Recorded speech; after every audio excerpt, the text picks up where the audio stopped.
নমস্কার বন্ধুরা, কাকুলিস কিচেনে আপনাদের সকলকে স্বাগত জানিয়ে আজকে রেসিপি শুরু করছি। আজ আমি 15 আগস্ট স্পেশাল তিরঙ্গা ইডলি বা মিঠা ইডলির রেসিপি নিয়ে চলে এসেছি। রেসিপিটা বানানো একেবারে সহজ, খুবই অল্প সময় তৈরি হয়ে যায়। তাহলে চলুন রেসিপিটা শুরু করা যাক। সবার প্রথমে আমি এখানে একটা মিক্সি জার নিয়ে নিলাম। অ্যাড করে দেবো 2 কাপ সুজি। সুজিটা আমি একটু মিহি গুঁড়ো করে নেব। মিহি গুঁড়ো করে নিলে ইডলিটা খেতে কিন্তু খুবই ভালো হবে। এখানে আমি মিহি গুঁড়ো করে নিলাম আর একটা বোলের মধ্যে ঢেলে দিচ্ছি। আর ইডলিটা বুঝতেই পাচ্ছেন আমি সুজি দিয়ে বানাচ্ছি। এবার সমস্ত গুঁড়ো সুজিটা ঢেলে দিয়ে উষ্ণ গরম দুধ দিয়ে একটা গাঢ় ব্যাটার বানিয়ে নেব। দুধ এখানে আমি একেবারে ঢেলে দেবো না, অল্প অল্প করে দুধ দিয়ে একটা হুইস্কারের সাহায্যে খুব ভালোভাবে সুজির সঙ্গে মিশিয়ে রেখে দেবো। খুব ভালোভাবে সুজির সঙ্গে দুধটা দেখুন মিশিয়ে নিচ্ছি। আর খুব ভালোভাবে মিশিয়ে নেওয়ার পর এটা ঢেকে রেখে দেবো 30 মিনিটের জন্য, যাতে সুজিটা খুব ভালোভাবে ফুলে যায়। এবার আমি ঢাকা চাপা দিয়ে রেখে দিলাম 30 মিনিটের জন্য। ফিরে আসবো 30 মিনিট পর। এদিকে ইডলির মধ্যে আমি একটা পুর বানাবো নারকেলের, তাই জন্য অ্যাড করে দিলাম একটা কড়াইয়ের মধ্যে 1 কাপ দুধ। দুধটাও আমি এখানে উষ্ণ গরম দুধ দিয়েছি। অ্যাড করে দেবো 2 টেবিল স্পুন পাউডার মিল্ক।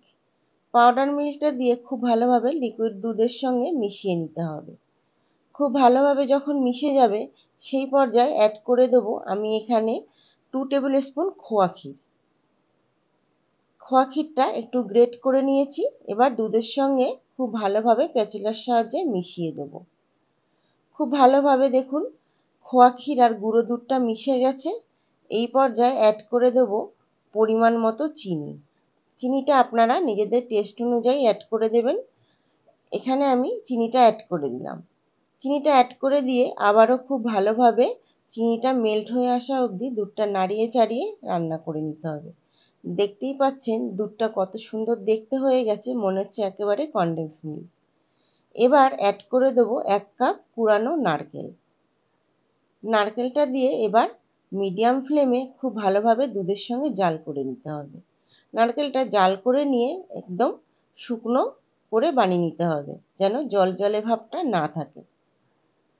বেশ খানিকক্ষণ নাড়িয়ে চাড়িয়ে নেওয়ার পর এখানে একটু ভালো ফ্লেভারের জন্য অ্যাড করে দিলাম এলাচের গুঁড়ো। এবার অনবরত নাড়াচাড়া করে দেখুন একদম শুকিয়ে নিয়েছি নারকেলটা। নারকেলের মধ্যে কোনো রকম কিন্তু জলে ভাবটা আর নেই। এবার এই নারকেলটা 3টে ভাগে ভাগ করে নেব। একটা ভাগে দেবো সবুজ কালার, একটা ভাগে দেবো অরেঞ্জ কালার, আর একটা সাদাই রেখে দেবো। অরেঞ্জ কালার দিয়ে দেবো 2 ফোঁটা, দিয়ে খুব ভালোভাবে মিশিয়ে একটা সবুজ কালার করে নেব। এবার এখানে অ্যাড করে দেবো অরেঞ্জ কালার। অরেঞ্জ কালারটা দিয়েও খুব ভালোভাবে নারকেলের পুরটা কালার করে নেব, একদম দেখুন একদম অরেঞ্জ কালারের মতো। আর একটা সাদাই রেখে দেবো। এবার ফাইনালি ইডলি তৈরি করে নেওয়ার পালা। এবার আমরা চেক করে নেব সুজিটা কতটা ফুলে উঠেছে। ঢাকনাটা খুলে দিলাম, দেখুন সুজিটা অনেকটাই ফুলে গেছে আর একদম কিন্তু গাঢ় হয়ে গেছে সুজিটা। এইখানে এবার অ্যাড করে দেবো আরও 1 কাপ দুধ। দুধটা দিয়ে একটা হুইস্কারের সাহায্যে খুব ভালোভাবে এবার একটা গাঢ় ব্যাটার বানিয়ে নেব। একদম খুব বেশি পাতলাও হবে না, একদম খুব গাঢ়ও হবে না, এমন পর্যায়ে একটা ব্যাটার তৈরি করে নিতে হবে। এরপর অ্যাড করে দেবো এখানে পরিমাণ মতো গুঁড়ো চিনি। হালকা মিষ্টি দেবো, এখানে খুব বেশি মিষ্টি দেবো না। অ্যাড করে দেবো 2 টেবিল স্পুন গুঁড়ো চিনি। গুঁড়ো চিনিটা দেওয়ার পর টেস্টটাকে ব্যালেন্স করার জন্য এখানে 1 চিমটে মতো নুন দিয়ে দেবো। আর একদম অল্প পরিমাণে দিয়ে দেবো এলাচের গুঁড়ো। এলাচের গুঁড়োটা দিলে গন্ধটা খুব ভালো আসবে। যে কোনো মিষ্টি খাবারে এলাচের গুঁড়োটা কিন্তু খুবই ভালো লাগে। এবার সমস্ত জিনিস খুব ভালোভাবে মিশিয়ে দিতে হবে। এখানে আমি কিন্তু কোনো রকম কোনো সোডা ব্যবহার করছি না। এবার একটা ইডলি মেকারে ঘি ব্রাশ করে দেবো। আপনারা চাইলে সাদা তেলও এখানে ব্রাশ করে দিতে পারেন। ঘি ব্রাশ করে দিয়ে এবার 2 টেবিল স্পুন করে আমি এখানে ব্যাটারটা দিয়ে দেবো। প্রত্যেকটা মোল্ডে দেখুন 2 টেবিল স্পুন করে আমি ব্যাটার দিয়ে দিলাম। ব্যাটার দিয়ে দেওয়ার পর এখানে যে আগে থেকে নারকেলের পুরটা বানিয়ে রেখেছিলাম সেই পুরের যেটা সবুজ কালার দিয়ে রেখেছি সেইটা আমি ইডলির মধ্যে দিয়ে দেবো অল্প অল্প করে। সবুজ কালারের পুরটা দিয়ে এবার ওপর থেকে অল্প অল্প সুজির ব্যাটারটা দিয়ে ঢেকে দেবো। সমস্ত মোল্ডগুলোতেই আমি অল্প অল্প করে সুজির ব্যাটারটা দিয়ে ঢেকে দিচ্ছি। দেখুন, ঢেকে দেওয়ার পর এটা সরিয়ে রেখে দিতে হবে। আরও একটা মোল্ড আমাদের সাজিয়ে নিতে হবে। এবার আরও একটা মোল্ড নিয়ে ঘি ব্রাশ করে দিচ্ছি। তারপর এখানে আবারও 2 টেবিল স্পুন করে সুজির ব্যাটারটা দিয়ে দিতে হবে। আপনাদের বলে রাখি, যদি আপনাদের রেসিপিটা ভালো লাগে দেখে, তাহলে অবশ্যই লাইক, কমেন্ট এবং শেয়ার করবেন। চ্যানেলটিকে সাবস্ক্রাইব করবেন বেল আইকন সহ আরও নিত্য নতুন রেসিপি দেখার জন্য। এবার দেখুন, এই মোল্ডগুলোতেও 2 টেবিল স্পুন করে আমি সুজির ব্যাটারটা দিয়ে দিলাম। এবার দিয়ে দেবো সাদা যেটা রেখেছিলাম নারকেলের পুরটা, যেটায় কালার আমি মিক্সড করিনি, সেই পুরটা দিয়ে দিলাম।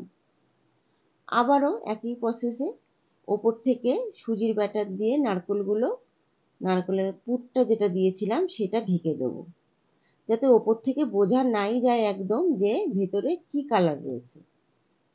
আমরা কেটে দেখলে তবেই কিন্তু ইডলির ভেতরে কালারটা বুঝতে পারবো। আরও একটা মোল্ডে ঘি ব্রাশ করে দিচ্ছি। ঘি ব্রাশ করে দিয়ে ওপর থেকে আবারও 2 টেবিল স্পুন করে ইডলি মেকারের মধ্যে সুজির ব্যাটারটা দিয়ে দেবো। প্রত্যেকটা মোল্ডে একই রকমভাবে 2 টেবিল স্পুন করে সুজির ব্যাটারটা আমি দিয়ে দিচ্ছি। এবার নারকেল পুরের মধ্যে যেটার ভাগে আমি অরেঞ্জ কালার মিশিয়ে রেখেছিলাম, সেই অরেঞ্জ কালারের পুরটা আমি ইডলি মেকারের সুজির মধ্যে দিয়ে দিলাম। আবারও ওপর থেকে অরেঞ্জ কালারটা সুজির ব্যাটার দিয়ে আমি ঢেকে দেবো। সমস্তটা মোল্ড ভালোভাবে সাজিয়ে নেওয়ার পর এবার আমি স্টিম করতে বসাবো। প্রত্যেকটা দেখুন খুব সুন্দরভাবে সাজানো হয়ে গেছে।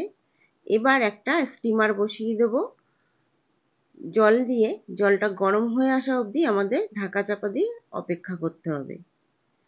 এখানে দেখুন আমি ঢাকনাটা দিয়ে দিলাম। এবার অপেক্ষা করব জলটা গরম হয়ে আসা অবধি। জলটা যখন উষ্ণ গরম হয়ে এসছে, সেই পর্যায়ে আমরা ওপর থেকে মোল্ড বসানো বাটিটা দিয়ে ওপরে ঢাকনাটা দিয়ে দেবো। আর ঢাকনার উপরে যে ছিদ্রটা থাকে সেই ছিদ্রটা কিন্তু আটকে দিতে হবে। 15 থেকে 20 মিনিটের মতন আমরা স্টিম করতে বসিয়ে দেবো। তারপর ঢাকনা খুলে চেক করে নিতে হবে যে ইডলিগুলো তৈরি হয়ে গেছে নাকি। আমাদের ইডলিগুলো এখানে তৈরি হয়ে গেছে। এবার প্লেটে সুন্দরভাবে সাজিয়ে দেওয়ার অপেক্ষা। আজকের রেসিপি আপনাদের কেমন লাগলো বন্ধুরা? যদি ভালো লাগে তাহলে অবশ্যই বাড়িতে একবার হলেও রেসিপিটা ট্রাই করবেন। আর রেসিপি ভালো লাগলে আপনাদের মূল্যবান মতামত অবশ্যই কমেন্টের মাধ্যমে জানাবেন। আর আমার যে সমস্ত বন্ধুরা ফেসবুক পেজ থেকে দেখছেন, তারা অবশ্যই পেজটিকে ফলো করে রাখবেন। ইডলি মোল্ডগুলোর মধ্যে ঘি ব্রাশ করে রাখায় কিন্তু খুব ভালোভাবে দেখুন ইডলিগুলো উঠে যাচ্ছে। একটা প্যাচুলা বা চামচের সাহায্যে হালকা হাতে খুব ভালোভাবে ইডলিগুলো তুলে সাজিয়ে নিলেই তৈরি হয়ে যাবে আমাদের তিরাঙ্গা ইডলি বা মিঠা ইডলি। নমস্কার।